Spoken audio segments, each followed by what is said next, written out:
नमस्कार दोस्तों, ocean network में आपका स्वागत है। मैं हूं ओमकार चौधरी। 2-3 विषयों पर बात करेंगे। पहली बात तो करेंगे अमेरिका और भारत के बीच में जो ट्रेड है या जो एक टैरिफ वार चर्चा में आ गई है।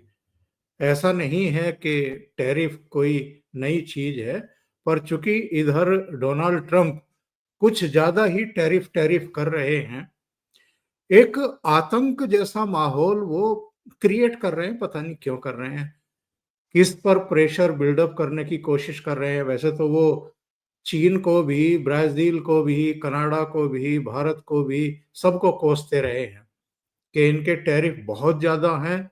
इन देशों में अमेरिकी उत्पादों या अमेरिकी कंपनियों के द्वारा व्यापार करना या उत्पादन करना बहुत मुश्किल है। अभी 10 मार्च से पार्लियामेंट का सेशन, बजट सेशन का पार्ट 2 शुरू होने वाला है और ये बहुत महत्वपूर्ण है, क्योंकि इसी में होली के बाद किसी भी समय वक्फ संशोधन बिल भी आना है। और कांग्रेस के अगर बयानों को देखें तो डोनाल्ड ट्रंप का जो एक बयान आया है कि भारत टैरिफ कम करने के लिए राजी हो गया है या झुक गया है, इसको लेकर के कांग्रेस अब एक मुद्दा बना रही है और उसका कहना है कि 10 मार्च से जब पार्लियामेंट बैठेगी तो हम मोदी जी से पूछेंगे कि आपने राष्ट्रीय हितों के साथ समझौता क्यों कर लिया अपने दोस्त डोनाल्ड ट्रंप के साथ। मतलब जब इस तरह की बात होती है तो ये तुरंत चेप देते हैं मोदी जी के साथ कि ये डोनाल्ड ट्रंप इनके दोस्त हैं। दूसरा मुद्दा जिस पर हम चर्चा करेंगे वो है, अभी एस जयशंकर साहब लंदन की यात्रा पर थे, ब्रिटेन की यात्रा पर थे और वहां कुछ खुरापाती खालिस्तानियों ने अचानक उनके रास्ते में आकर के विरोध प्रदर्शन किए। वहां की जो फोर्स थी, पुलिस बल थे, वो मूक दर्शक बने रहे। जब वो वहां पहुंच ही गए तब उनके साथ उन्होंने कुछ पकड़ करके दूसरी तरफ ले गए। लेकिन एक और जो डर्टी गेम हुआ कि उन्होंने तिरंगे के साथ फिर मिसबिहेव किया, उसको फाड़ दिया। भारत ने इस पर आपत्ति जाहिर की है और ब्रिटेन ने भी खेद व्यक्त कर दिया है। लेकिन जरा इसको भी समझने की कोशिश करेंगे कि बिना ब्रिटिश गवर्नमेंट की ढील के या समर्थन के ये मुट्ठी भर खालिस्तानी इस तरीके से विदेश मंत्री के सामने, उनके काफिले के सामने कैसे पहुंच सकते हैं। तो मेरे साथ जुड़ रहे हैं आपके चिर परिचित आदि अचिंत साहब। आदि जी को जोड़ करके चर्चा को आगे बढ़ाते हैं। आदि जी नमस्कार, बहुत स्वागत है आपका। आदि जी, सबसे पहले हम ट्रंप साहब की बात करें। हमारी डोमेस्टिक प्रॉब्लम्स क्यों क्रिएट कर रहे हैं, या पॉलिटिकल पार्टी जानबूझ करके इस मुद्दे को तूल देना चाहती हैं, कोई और मुद्दा इनके पास रह नहीं गया है। और टैरिफ का तो सर ऐसा है, ये एक नेगोशिएटिंग टूल है और ये ट्रम्प काफी टाइम से यूज कर रहा है। कनाडा पे टैरिफ लगाया, 24 घंटे में हटा दिया, फिर लगाया, फिर हटा दिया, फिर लगाया, उसके बाद कहते हैं नहीं नहीं नहीं काम करते हैं, एल्यूमिनियम पे हटा देते हैं। तो ये देखिए सर, एक नेगोशिएशन टैक्टिक है। बट हैविंग सेड दैट, जो हमारी यहाँ पर ऑपोजिशन है सर, उनके पास कुछ बात करने के लिए बचा नहीं है। अगर आप इस चीज को थोड़ा सा गौर से देखेंगे, पिछले 4 दिन में इन्होंने चार चार नैरेटिव उठा लिए। ठीक है जी। थोड़ा टाइम पहले से देखते हैं। सबसे पहले क्या था कि जी हमारे बंदों को बांध के भेजा जा रहा है। अच्छा जी, बांध के भेजा जा रहा है, ओके जी, समझ में आ गया, वो चला नहीं। उसके बाद महाकुंभ में हालत खराब है, वो भी नहीं चला। अभी रिसेंटली पिछले 3-4 दिन से क्या देख रहे हैं जी, ओहो इनकम टैक्स वाले आपके ईमेल पढ़ेंगे, वो भी फेक निकला। फिर कल क्या नैरेटिव चलाया, ओहो नेपाली लोगों को बांध करके लेके नहीं आ रहे, वो भी फेक निकला। सर इनको कुछ चाहिए, ये ऐसी जगह पे खड़े हैं, इनके पास कुछ बात करने के लिए बचा नहीं है। दूसरी चीज, एक एक टैरिफ पे बात करने का कोई फायदा नहीं है जब आप एक कॉम्प्रिहेंसिव ट्रेड डील की तरफ जा रहे हो, जहां पर जो म्यूचुअली दोनों के लिए बेनिफिशियल रहेगी, कि दोनों का साथ में जो उदान होगा वो दोनों का होगा। तो ये जो एक एक टैरिफ ना, वो उसके अंदर देखो जी, कार के अंदर उन्होंने कम कर दिया, देखो जी मोटरसाइकिल के अंदर कम कर दिया। हाँ जी, कर दिया। भाई रूलिंग गवर्नमेंट है, उसके हाथ में पूरी पावर्स होती है कम करने के लिए, जो उसको नेगोशिएशन करनी है, जो उसको मिलेगा। अब इनको ये भी पता है कि अगर भारत यहाँ पर थोड़ी नेगोशिएशन करके अच्छी चीज लेके आएगा, भारत का इकोनॉमिक उदाहरण तो होगा, लेकिन इनकी पोल पट्टी भी खुलेगी साथ में। इनको वो डर है सर, इनको वो डर नहीं है कि भैया टैरिफ में किसी को कोई फायदा या नुकसान होगा। इनको डर ये है कि भाई ये क्रिश्चियन मिशेल के वहां से आप बोफोर के पेपर क्यों मंगा रहे हो। इनको डर वो है, ये सब्जेक्ट चेंज करना चाहते हैं सर, और कुछ नहीं है। क्योंकि इनके पास बात करने के लिए जो पार्लियामेंट सेशन से पहले चीजें होती थी, आज 8 तारीख है सर, मणिपुर में आग लगाते थे, वो भी नहीं हो रहा। अब कुछ तो पकड़े ना सर, क्या पकड़ेंगे। तो बस ठीक है, अब ये टैरिफ को पकड़ेंगे, झुक गया। बट इनका पंगा पता है क्या है सर, आज ये बोल रहे हैं, कल सुबह एक और नैरेटिव लेके खड़े हो जाएंगे। तो ये एक चीज को ना पकड़ते हैं, ना इनकी रिसर्च करते हैं उसके ऊपर, ना सोचते हैं, ना लिखते हैं, ना पढ़ते हैं। बस किसी ने एक ट्वीट कर दिया, उसको कॉपी पेस्ट करके सारे शुरू हो जाते हैं। तो इसका सर क्या जवाब दे कोई कि भाई क्या है। दूसरा चीज सर, अगर ये पार्लियामेंट में उठाते भी हैं, क्या ये देश भर में रेजोनेट करेगा सर। ये रेजोनेट करेगा एक छोटी सी ऑडियंस के साथ जो ट्विटर पे है, प्रोबेबली फेसबुक पे है, बाकी किसी को कोई रेजोनेट नहीं होगा। उसके अंदर भी आप देख लो, वो ट्विटर पे भी ऑडियंस के अंदर कितने लोग इसको एक्चुअली मानेंगे, 10%। तो सर ये फेल्ड मूव है, ये टाइम पास है। और देखिए ट्रंप का क्या है सर, ट्रंप को न्यूज में रहने का, और उसको एक चीज बड़ी क्लियरली पता है, जो उसको इलॉन मस्क बताता होगा, साहब भारत पे जब आप कुछ डायलॉग मारते हो ना, एकदम वायरल हो जाता है। और एविडेंटली जब भी भारत के बारे में कुछ बोलता है, वायरल हो जाता है, यहाँ पर डिस्कशन शुरू हो जाती है, ये हो जाता है। तो वो करता रहेगा सर, हफ्ते में 1-2 बारी आपको भारत का रेफरेंस उसके मुंह से आएगा। क्योंकि at the end of it वो भी सर, उसको भी तो अपना बनाना है, उसको भी तो अपनी पोजीशनिंग बनानी है, और वो देख रहा है। अभी आप भारत के बारे में बोल रहे हो सर, उसने बोला है मैं रशिया पे सैंक्शन लगा रहा हूँ। वो सर उसका गेम ही ऐसा है। वो ही इज अ गाय उस उसकी एक एक एक टर्म बोलते हैं, आर्ट ऑफ द डील। तो वो टेम्परेचर ऊपर करता है, फिर नीचे करता है, फिर ऊपर करता है, फिर नीचे करता है, फिर ऊपर करता है, फिर नीचे। This is how he plays the game. तो I don't see it very significant ये तो, क्योंकि इसके डायलॉग ऐसे आते रहेंगे। हर डायलॉग के ऊपर अगर इनका पूरा मेल्टडाउन होगा तो ये देख के तो बड़ा सर मजा ही आएगा। क्योंकि मजा तो तब आया था जब जेलेंस्की के ऊपर मेल्टडाउन हुआ था, वो देखो देश के लिए खड़ा है। मतलब वो भी बेचारा नैरेटिव इनका चला एक एक दिन के लिए, उसके बाद वो भी ठप हो गया सर। तो इनके पास दम नहीं है सर अभी कुछ खींचने के लिए। अच्छा, जो काम ट्रंप कर रहे हैं वही क्या चीन भी कर रहा था? अभी चीन के जो वहां पर दूतावास है अमेरिका में, उसने एक बयान जारी कर दिया कि साहब अगर अमेरिका युद्ध ही चाहता है तो हम हर तरह के युद्ध के लिए तैयार हैं। बाद में उसको थोड़ा सा माइल्ड किया गया, ने कहा कि नहीं नहीं, वो बैठ करके ही बातें होंगी, युद्ध जैसी कोई बात नहीं है। तो ये चीन भी प्रेशर टैक्टिस अपना रहा है। सर चीन की प्रेशर टैक्टिक्स नहीं है, चीन को एक्चुअली उसने लात मारी है। एंड ये चीज हमको समझ में आनी चाहिए। चीन के जो मेकिंग, जैसे चाइनीज कंपनी का कोई शिप अगर अमेरिका में पोर्ट कॉल लेता है, उसको $1 मिलियन एक्स्ट्रा देने पड़ते हैं, just because it's a Chinese ship.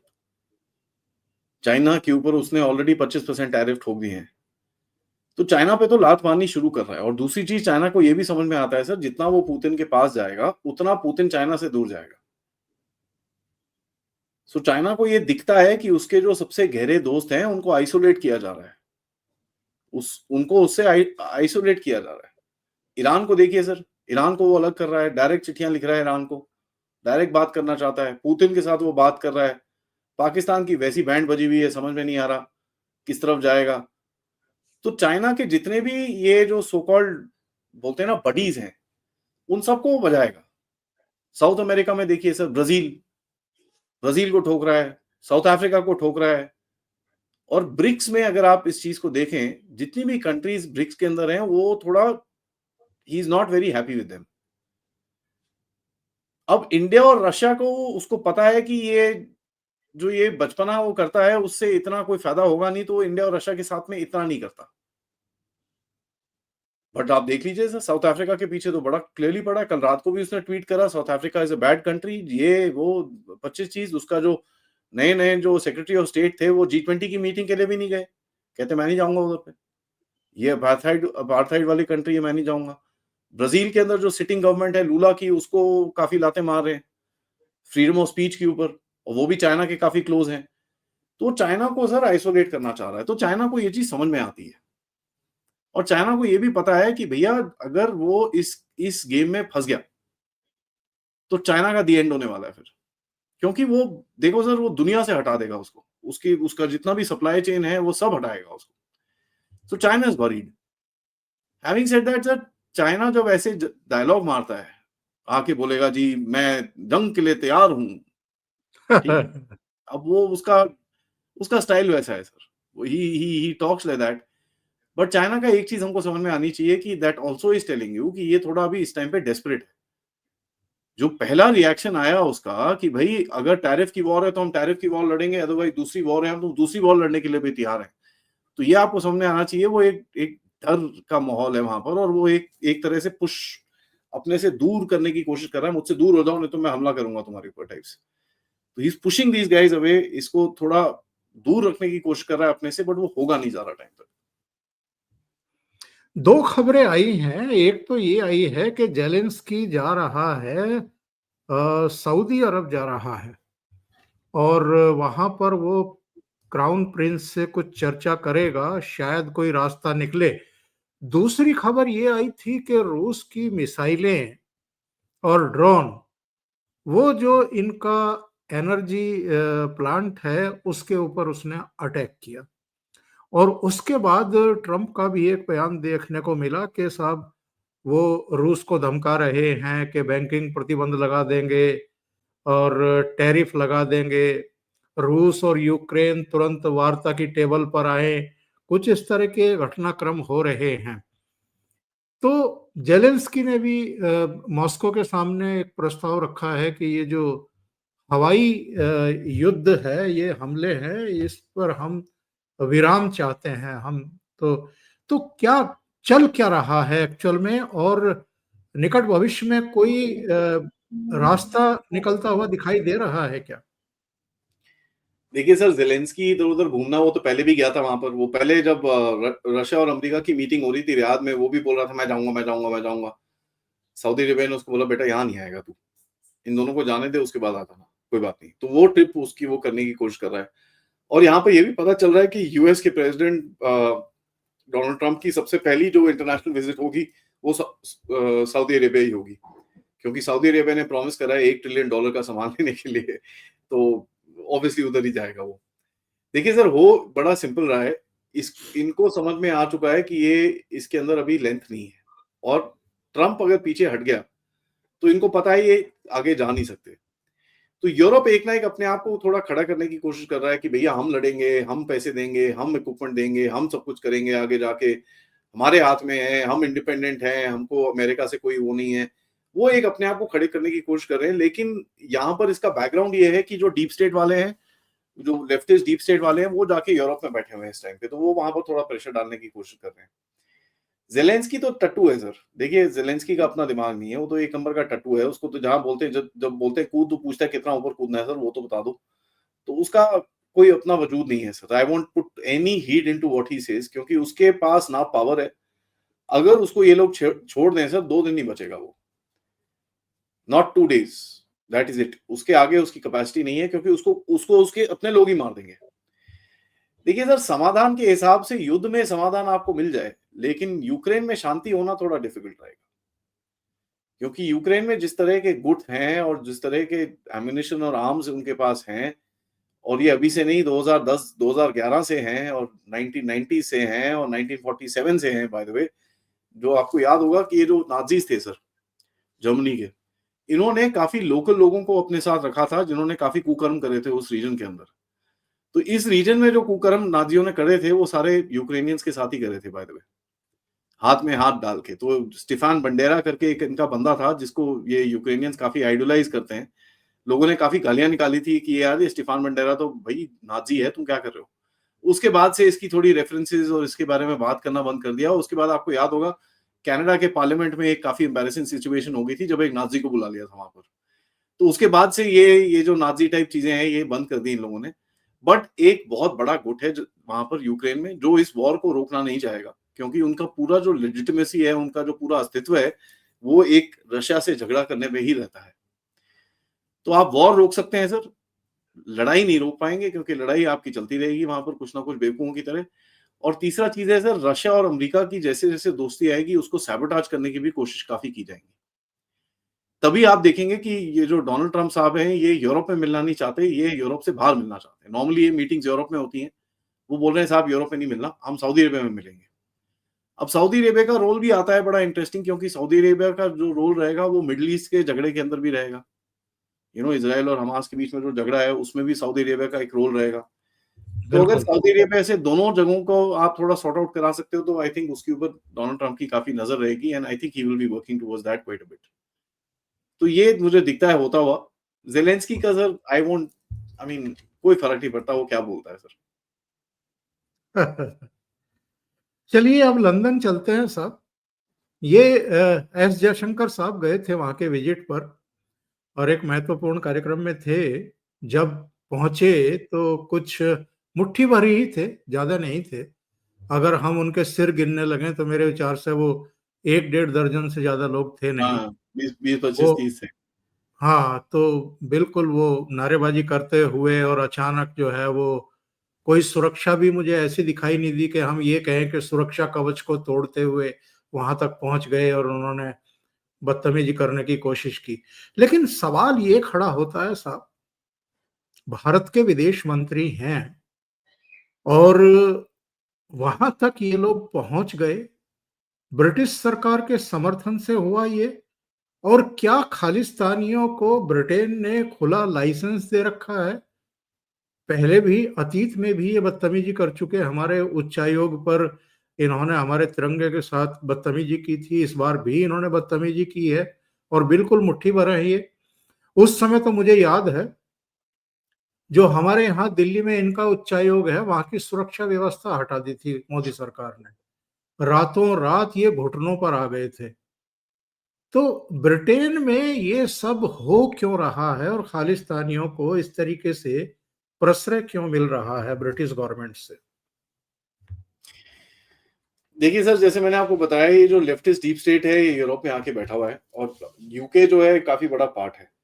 And एक चीज बड़ा क्लियर होना चाहिए कि ये जो खालिस्तानी है सर, इनका वजूद खत्म हो चुका है जब से पैसे पूसे बंद हुए हैं। ठीक है, अमेरिका में इनको जगह नहीं मिल रही है, कोई बात नहीं कर रहा। वो क्या है उसका नाम, पन्नू। गुरपतवंत सिंह पन्नू, वो पैसे पूसे दे के अमेरिका के ट्रम्प साहब जब इनॉग्रेट हुए थे उसके फंक्शन में खड़ा हो गया था जाके। उसने सोचा भैया बड़ा मतलब भारत में बवाल मचेगा, लोग हंस रहे थे उसके ऊपर, ये कैसा बेवकूफ है पैसे दे के फंक्शन में जा रहा है और चढ़ाने के लिए। और बाय द वे 22-25 हजार, 30,000, $50,000 देने के बाद उसने एक रील वहां पर शूट करी, एक बारी बस। तो यार हम तो कंटेंट क्रिएटर्स है, हमको पता है एक छोटा सा वीडियो बनाने के लिए आप इतनी दूर गए, इतने पैसे खर्चे करे, ये तो रिटर्न ऑन इन्वेस्टमेंट एकदम जीरो थी उसकी। देखिए सर, ये एक इंटिमिडेशन टैक्टिक भी होती है जो ये वेस्टर्न पास यूज करते हैं कि आपके जो डिसिडेंट्स होंगे, आपके अगेंस्ट में जो लोग होंगे उनको जगह दी जाएगी। एंड यहाँ पर आप फॉरेन ऑफिस का, यूके के फॉरेन ऑफिस का स्टेटमेंट भी पढ़ें तो वो बोलते हैं भैया फ्रीडम ऑफ स्पीच है, फ्रीडम ऑफ प्रोटेस्ट है। ये वही बकवास दोबारा करते हैं। जी जी। देखिए इनका सर कोई फायदा नहीं है, इनसे बात बूत करके भी, इनको समझा के भी कोई फायदा नहीं है। इनको जब तक आप कॉस्ट नहीं देंगे, जैसे आपने बोला कि साहब एम्बेसी के सिक्योरिटी हटा दी ना, एक ही चीज दो बारी करने से कोई फायदा नहीं है। मेरे हिसाब से आई थिंक जयशंकर जी ने जो इस बारी करा है वो थोड़ा डिफरेंट था। आयरलैंड में जाके जहां पर ब्रिटिश और आयरिश लोगों के बीच में करीब 40-50-60 साल झगड़े चलते रहे, terrorism, modern day of terrorism जो 60-70s में वहां पर बॉम्बिंग्स और ये सब चीजें होती थी, उसको रेफरेंस देके जयशंकर जी ने बड़ा क्लियरली बोला कि जो आयरिश फ्रीडम स्ट्रगल थी वो भारत की फ्रीडम स्ट्रगल से, कॉलोनाइजर से बड़ी मिलती जुलती थी, तो we sympathise with you and this and that. देखिए साहब, ये सब चीजें सुन के ना ब्रिटिशर्स की हालत खराब हो जाती है। वो आपके देश को तोड़ने की बात करते हैं, बड़े आराम से करते हैं, फ्रीडम ऑफ स्पीच की तरह बात करते हैं, लेकिन जब हम उनके देश के बारे में ऐसे कुछ बोलते हैं ना, इनकी हवा निकल जाती है। और कल से मैं देख रहा हूँ उनके जो रिएक्शंस हैं कि यार ये हिंदुस्तानी बोल क्या गए यहाँ पर। सिंगल गाय यहाँ पर प्रोटेस्ट चल रहा है, 50 बंदे खड़े हुए, हुआ, यहाँ अकेला बंदा आके इसने हमारी पूरी आयरलैंड की आग लगा चले गया यहाँ पर। तो इनको यही लैंग्वेज समझ में आएगी कि साहब इनकी जो वनरेबिलिटी है, इनके ऊपर जब आप अटैक करेंगे, जैसे आयरलैंड है, ठीक है, ब्रिटिश जो सो कॉल्ड यूनाइटेड किंगडम है, उसका यूनिटी के बारे में बात करेंगे, मोनार्की के बारे में बात करेंगे, तो इनको वहां पर दर्द होगा, एंड ये दर्द देना बड़ा जरूरी रहेगा आपको सर। दूसरी चीज सर, भीख का कटोरा लेके आपके सामने खड़े हुए हैं इस टाइम पे। किस चीज के लिए? एफटीए कर लो जी, भीख का कटोरा है लिटरली। ईयू भी लेके खड़ा हुआ है और यूके भी लेके खड़ा हुआ है ना। ये भीख का कटोरा है, तो अब आपके हाथ में गेम है सर, आप कितना देना है उसको आप दीजिए। मेरे हिसाब से तो यूके को लटकाना चाहिए अच्छे से, बिकॉज अगर यूके को ये चीजें नहीं समझ में आती कि भाई आप को तमीज से रहना है, तो ठीक है फिर, no problem, that's not an issue at all. क्योंकि एक चीज हमको याद करनी पड़ेगी sir, today India is a more important country than all these guys. ठीक है, तुम बनाते क्या हो? कुछ नहीं। तुम बेचते क्या हो? कुछ नहीं। तुम्हारे पास स्पेशलिटी क्या है? कुछ नहीं। डिफेंस है? नहीं। इंडस्ट्री है? नहीं। जियोपॉलिटिकल कुछ स्ट्रेंथ है? नहीं। तो ठीक है, आप फिर एक कंट्री से पंगे ले रहे हो जिसके पास ये सब कुछ है, कोई बात नहीं। लेकिन सर एक चीज हमको ये भी समझ में आनी चाहिए, इसका वैल्यू खत्म हो गया है सर। जस्ट बिकॉज वो बंदा सामने आ गया, गाड़ी के वो पुलिस का कॉर्डन वॉर्डन तोड़ के आ गया वहां पर, तो इस पे न्यूज बनी। अदरवाइज मैं तो थोड़ा परेशान हो रहा था यार, जयशंकर जी वहां पर एक प्रोटेस्ट नहीं हो रहा है यार, ऐसे कैसे है? मैं तो इनकरेज करता हूं सर, मोदी जी जहां जाए वहां पर ख्यालिस्तानियों को खड़े होकर नारेबाजी करनी चाहिए। तभी तो पता चलता है ना सर, जबरदस्त पावर का एक, जबरदस्त मतलब वर्ल्ड पावर का एक लीडर आया है, कोई प्रोटेस्ट ही नहीं हो रहा तो सर ये कौन है यार? तभी तो पता चलता है। ये चीजें होनी चाहिए, it is very critical. American president जहां भी जाता है वहां पर खड़े होते हैं झंडे वंडे लेके लोग, और ये इंपॉर्टेंट होता है। तो मैं थोड़ा हैरान था। बट एक चीज है सर, इन ऑल सीरियसनेस, इन लोगों को ये पता कैसे चला जयशंकर जी कहां थे? राइट, दैट टेल्स यू कि ब्रिटिशर्स के एस्टैब्लिशमेंट में के अंदर से कुछ लीक्स होते हैं, ऑफिशियल डिप्लोमेट्स के प्रोग्राम्स को लीक किया जा रहा है, उनका मोड ऑफ ट्रांसपोर्टेशन लीक किया जा रहा है, डिटेल्स लीक की जा रही है, and that's how these protesters are able to come there at the right place at the right time. तो बिल्कुल। ऑब्वियसली सर कुछ ना कुछ तो कन्क्लूजन है, और वो कन्क्लूजन का जवाब सर इमीडिएटली देने का कोई फायदा नहीं है। वहां पर खैर जयशंकर जी ने आई थिंक बहुत अच्छी तरह से आग लगाई। अब वो इंडिया में समझ में नहीं आया लोगों को, क्योंकि सर आयरिश फ्रीडम स्ट्रगल के बारे में लोगों को इतना पता नहीं। ठीक है, 1908 से 1921 तक एक इनका स्ट्रगल चला था, उसके बाद 60-70 में बहुत वायलेंस हुआ था वहां पर, बहुत ज्यादा, एक्सट्रीमली बैड। तो जब आप उस चीजों को रेफर करते हो सर, ये जो modern version of bombing and ये जो असैसिनेशंस और ये सब चीजें हैं, ये सब आयरिश जब वॉर हुई थी ब्रिटिशर्स के साथ, जो सिविल वॉर इनकी हुई थी, उसके अंदर ये पॉपुलराइज हुई थी, जो इस्लामियों ने बाद में उठाई है। बाय द वे 60-70s में it was the Irish actually perfected the art of doing car bombings, letter box की बॉम्बिंग, स्कूटर के अंदर बॉम्ब लगाना, ये सब आयरिश का काम था सर।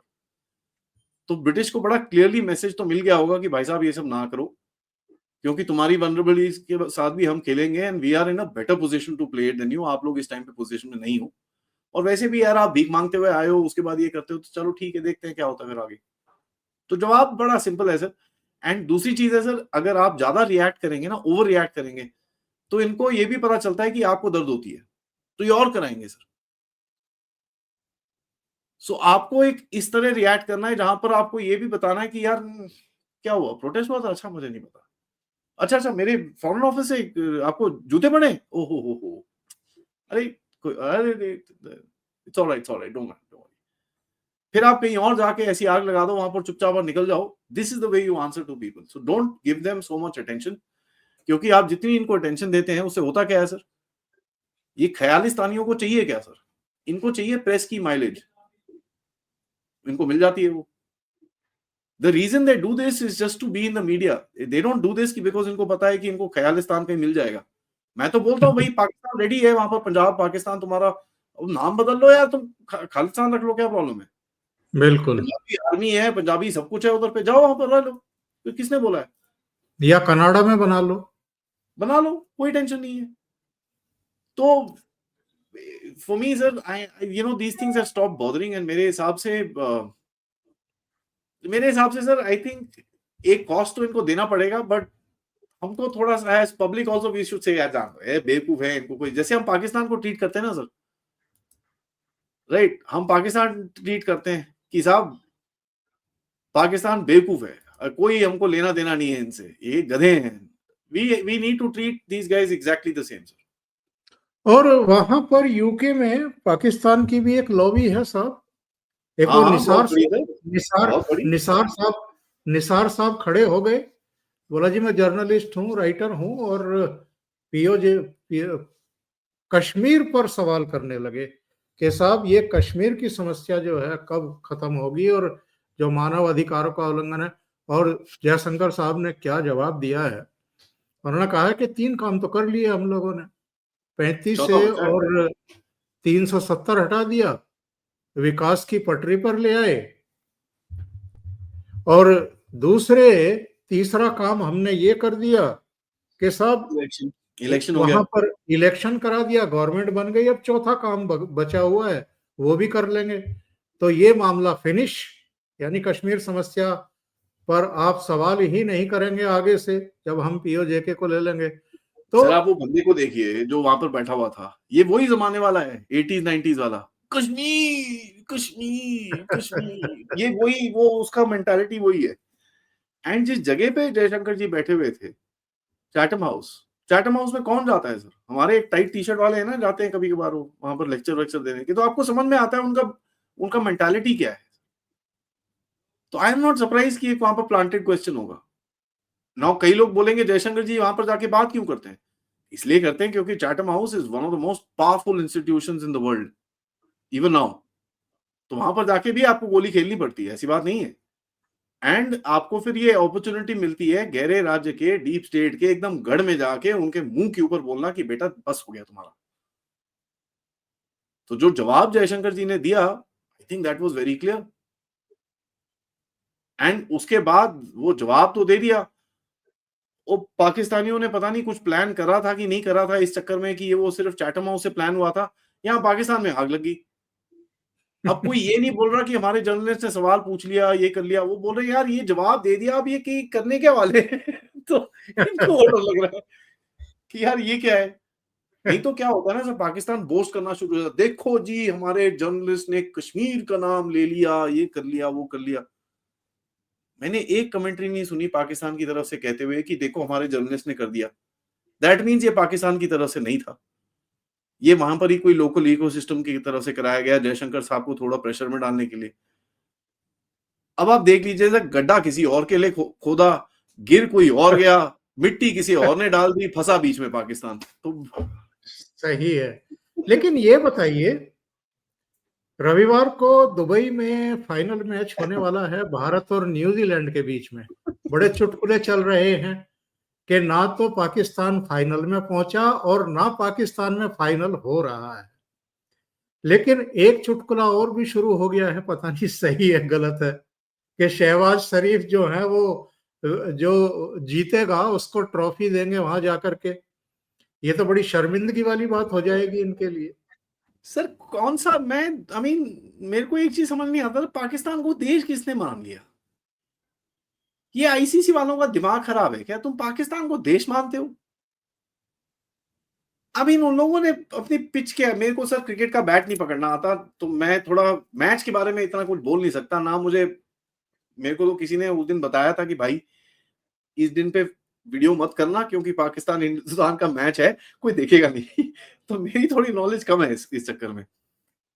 बट मुझे ये पता है कल फाइनल है, वो कहीं देख लिया था मैंने। अब सर ये एक ऐसा कंट्री है, छल कपट करके इन्होंने स्टेडियम बना दिया वहां पर। सर सिक्योरिटी के हिसाब से जब वो कोई एक इंग्लैंड की या न्यूजीलैंड की किसी की टीम वहां पर जा रही थी, ऐसा लग रहा था डोनाल्ड ट्रंप जा रहा है। अमेरिकन प्रेसिडेंट की सिक्योरिटी कम होती है, पाकिस्तान में इंग्लैंड या जो भी टीम थी उसको सिक्योरिटी ज्यादा मिली हुई थी। तो ये मेरे हिसाब से ICC needs to, I mean किसी को इसका सॉफ्टवेयर अपडेट करना चाहिए। जय शाह साहब बैठे वहां पर, थोड़ा I am not very happy. आपने ये मैच होने कैसे दिया पाकिस्तान के अंदर? ये कोई कल को आप बोलोगे सोमालिया में जाके फुटबॉल खेल लो। यार थोड़ा अकल करो, कहां पर आप कर रहे हो, क्या कर रहे हो और किस हालत पे लेके आए हो। ये कंट्रीज लाइक पाकिस्तान सर, कोई इनका रेलेवेंस यही है क्योंकि अलेजिडली, ठीक है मैं मानता नहीं, बट अलेजिडली इनके पास न्यूक्लियर वेपन है, बस और कोई रेलेवेंस नहीं है। श्रीलंका भी अच्छा खेलता है sir cricket, Sri Lanka actually plays better cricket than Pakistan. क्यों नहीं जाता श्रीलंका, मांगता है इनसे? क्योंकि सर ये बेसिकली इनके एस्टेब्लिशमेंट का एक तरीका है, अपनी बच्चों को झुंझुना दे देते हैं ना ऐसे चटर, अपनी जनता को ये झुंझुना दे देते हैं, क्योंकि इनको पता है सर अगर इनकी जनता को सच्चाई पता चल गई पाकिस्तान में हो क्या रहा है, तो फिर तो सर खत्म हो जाएगी ना कहानी। तो हर बिल्कुल। 1 डेढ़ महीने में आप देखेंगे पाकिस्तान की आर्मी एक झुंझुना दे देती है उनको कि भैया ये तुम्हारा नया खिलौना है, खेलो खेलो खेलो, जल्दी खेलो, क्या कर रहे हो तुम लोग। ठीक है, तो ये मेरे हिसाब से एक वो है कि ये match much this is all bunkum sir. इनका एक नजरिया है कि यार अपनी पब्लिक को थोड़ा ठंडा करके रखो, क्योंकि यहाँ पर वो कभी तालिबान ठोकता है हमको, कभी टीटीपी ठोकता है, कभी बलोच ठोकते हैं, कभी हिंदुस्तान ठोकता है। यार थोड़ा इनको डाइवर्ट करो। और ये चीज हमको समझ में आनी चाहिए कि ये this is a joke. Shehbaz Sharif, आप इसको देख रहे हैं सर, उस दिन क्या उसने स्पीच दी थी, जब तक मैं जिंदा हूं तब तक भारत को हम पीछे छोड़ के रहेंगे, और टेबलें तोड़ रहा है, माइक तोड़ रहा है वहां पर। Is this serious person? ये प्राइम मिनिस्टर है इस सो कॉल्ड कंट्री का। तो वो जोकर है, जोकर, अरे जोकर। सर, हमारे जो लल्लू साहब थे एटलीस्ट वो थोड़े सीरियस थे। ये तो उनके भी पता नहीं, अ, पता नहीं कहा। पाकिस्तान पाकिस्तान ऐसे ही थोड़ा गर्त में गया है, वहां बहुत बड़े बड़े नमूने हैं। सर कई लोग मुझ पे बहुत गालियां निकालते हैं क्योंकि बहुत लोगों की जानें गई, और हमारी पूरी फैमिली वहां से, मेरे मदर की फैमिली, फादर की फैमिली, लिटरली एक एक थैले में जो चीजें लेके आए वहां से। तो हमने भी, हमारी फैमिलीज ने देखा है, हमने स्टोरी सुनी है। बट मैं तो ये भगवान का भला मानता हूँ, और कि ये एक चीज बोलता हूँ कि वो बेचारे जितने लोग गए, उनकी जानें फालतू में नहीं गई। उन्होंने हमको एक वरदान दिया कि ये जितने ऊपर से खाली वाले लोग थे ना, जिनके यहाँ पर कुछ है नहीं, अंदर भूसा भरा हुआ है, उन सबको एक जगह पे। आप सोच सकते हैं सर, अगर ये बावले लोग हमारे पास होते, वो इस्लाम का रेडिकलाइजेशन का फैक्टर आप छोड़ दीजिए सर, दिमाग का लेवल देखिए इन लोगों का। बिल्कुल। ये लोग सर किस किस चीजों में खुश हो जाते हैं, दिमाग का लेवल देखिए। इनको पता नहीं है सर ये कहां जा रहे हैं, कहां आ रहे हैं। बिगेस्ट प्रोफेशन एक्सपोर्ट करने के लिए क्या है? बेगर्स। कंट्रीज को इनको बोलना पड़ता है, भैया अपने भिखारी मत भेजो हमारे पास, करके आ रहे हो भाई, बंद करो ये काम। सर मेरे जैसा देश हो तो अपनी शक्ल ना देख पाए, और शहबाज शरीफ एकदम चमकते हुए सूट पहन के वेस्टर्न कंट्रीज में जाता है, बोलता है sir I will work with you sir. और अभी तो वहां पर जश्न मन रहा है, डोनाल्ड ट्रंप ने थैंक यू बोल दिया इनको।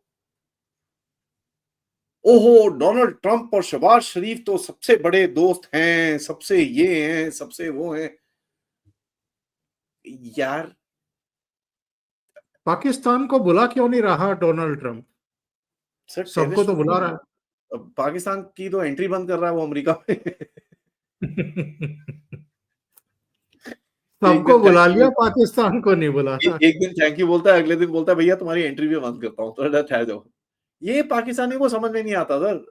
डोनाल्ड ट्रंप ने उसको फोन करके बोला कि भैया एक टेररिस्ट है, उसको जरा उठा के दे दो, तुम्हारे बॉर्डर रीजन में बैठा है वो। तुमने यस सर करके उठा के उसको दे दिया। क्या ये पाकिस्तान में किसी ने सोचा कि भाई ये टेररिस्ट हमारे रीजन में से पकड़ा गया है, पहले तो हम सो रहे हैं। दूसरा, किसी ने ये सवाल पूछ लिया, भाई साहब ये आपकी कंट्री में कर क्या रहा था? क्या जवाब देंगे? ओसामा बिन लादेन पहला था, ये दूसरा, क्या है ये? तो ये करके इन लोगों ने अपनी पोल खुद खोल दी है। अब सर जो इतना बेवकूफ हो जिंदगी के अंदर, इतना पैदल हो, तो उसको क्या क्या बोल सकता है सर कोई? आई somehow फेल टू अंडरस्टैंड। लोग फिर भी इस कंट्री को सीरियसली लेते हैं।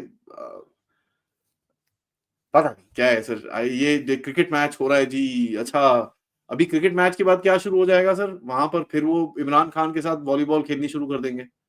सही ठीक है। है जी, अभी हम इमरान खान को जी बन्नी गाला लेके जा रहे हैं, वहां उसके साथ बात की जा रही है। अभी बाय द वे सबसे बड़ा झटका तो इनके दिमाग में आएगा, अभी आईएमएफ वाले पहुंचे वहां पर इनकी बत्ती बंद करने के लिए। तो ये सर अपनी पॉपुलेशन को बहकाने फुसलाने की बात है। एंड अभी कल वो इंडिया का हो जाएगा तो इन लोगों ने पता है मीडिया में क्या दिखाना है, इंडिया सपोर्टर्स दिखाएंगे। दे विल डू दैट पक्का से, क्योंकि भारत के अंदर कई जो ढीले लोग हैं उनको देखो, पाकिस्तानी ना हमको सपोर्ट करते हैं, अपने देश को सपोर्ट करते हैं जब इंडिया पाकिस्तान का मैच होता है, लेकिन भारत को सपोर्ट करते हैं जब भारत का मैच होता है किसी और के साथ फाइनल में। लेकिन ये तो इनके लिए बड़ी बड़ी बेइज्जती की बात है ना कि फाइनल भी पाकिस्तान में नहीं हो रहा है, दुबई में हो रहा है, और फाइनल तक इनकी टीम भी नहीं पहुंची। तो मैं सर पूछ मैच, ये पूरा टूर्नामेंट बेइज्जती नहीं है हाँ, मतलब चैंपियनशिप पाकिस्तान करा रहा है, और पाकिस्तान की टीम जो है वो शुरू में ही लुढ़क गई, और फाइनल भी अब पाकिस्तान में नहीं हो रहा, दुबई में हो रहा है। सर इनके पास बसें नहीं है, इनका स्टेडियम पूरी तरह से तैयार नहीं है। ठीक है, मैच तुम हारते हो, तुम्हारी क्रिकेट टीम को, बाय द वे वो क्रिकेट टीम को किसने ट्रेनिंग करी है सर, आर्मी ने। तो ये आपकी ट्रेनिंग है। ठीक है, तुम्हारा क्राउड, मतलब तुम कंट्रोल नहीं कर पाए, पहले दिन पे लोग दीवारें टांग टांग के ऊपर चढ़े थे। ठीक है, ऊपर से हार जाते हो, ऊपर से यू कुड नॉट, हम भारत के अंदर नहीं जाएंगे खेलने के लिए। अच्छा जी बताओ, इनके अंदर प्रॉब्लम क्या है ना सर, ये सोचते हैं ये औकात से बहुत बड़े हैं। इनको ये किसी ने बताया नहीं है कि बेटा तुम दुनिया के अंदर एक चींटी से भी छोटे हो, बिल्कुल। और तुम्हारी औकात नहीं है दुनिया में बड़ी जगहों पे बात करने की, तुम्हारी औकात नहीं है। So stop dreaming of holding. हमारे भारत के अंदर आईपीएल और वर्ल्ड कप दोनों एक साथ हो सकते हैं, इतनी कैपेसिटी है भारत के अंदर। और 2 सिटीज में हो रहे होंगे सर, नॉर्थ में दूसरी सिटीज को पता ही नहीं होगा कि मैच हो रहा है। अच्छा ठीक है, बिलियंस ऑफ डॉलर्स ऊपर नीचे जा रहा है, नोबडी बॉदर्ड। और वहां पर सर एक मैच, एक स्टेडियम, गद्दाफी स्टेडियम, 3 महीने से लगे हुए हैं, फिर भी वहां पर स्टेडियम में इतने फॉल्ट्स, पानी भर गया था, कुछ करा नहीं इन लोगों ने, मतलब उसमें से भी जो इनको आईसीसी से पैसे आए वो भी खा लिए। तो एम्बैरेसिंग सर, ये पूरा टूर्नामेंट एम्बैरेसिंग था। एंड यहाँ पर आप कमेंटेटर्स के, मैंने जो 1-2 रील वील में इंटरव्यू देखे, वो तो खुद बोल रहे हैं यार यहाँ पर क्यों कराया इन लोगों ने, we should not do this the next time here. तो देयर यू गो। अभी 45 दिन के भीतर जितनी पाकिस्तान की आबादी है उससे 3 गुना लोग जो हैं गंगा मैया में डुबकी लगा के चले गए हिंदुस्तान के। क्या ऑर्गेनाइजेशन है सर इनके पास, कुछ भी नहीं है, दे हैव नथिंग। ये सर वो आसिम मुनीर अपने गुलछर्रे उड़ा रहा है मरियम नवाज शरीफ के साथ, कभी वो कैटल एंड हॉर्स शो में होता है, कभी वो किसी और वो क्या पेड़ पौधे लगा रहा होता है, उसकी आर्मी रोज 16-20 लोग ठुके जा रहे हैं, कभी नहीं देखता इधर उधर, किसी को कंधा तक नहीं दिया इसने। मरियम के साथ घूम रहा है वो, उसकी फोटोएं आ रही हैं रोज रोज, स्माइल मारते हुए दोनों घूम रहे हैं वहां पर। कैन यू इमेजिन, एक आर्मी चीफ एक कंट्री का और एक chief minister of Punjab, they are being, लोग बोल रहे हैं कि भैया इनका कुछ चक्कर चल रहा है। ये है पाकिस्तान। सही है। आदि जी, बहुत बहुत धन्यवाद इतना समय निकालने के लिए, ओशियन नेटवर्क के लिए, और बहुत महत्वपूर्ण मुद्दों पर चर्चा करने के लिए। Thank you so much. नमस्कार। नमस्कार।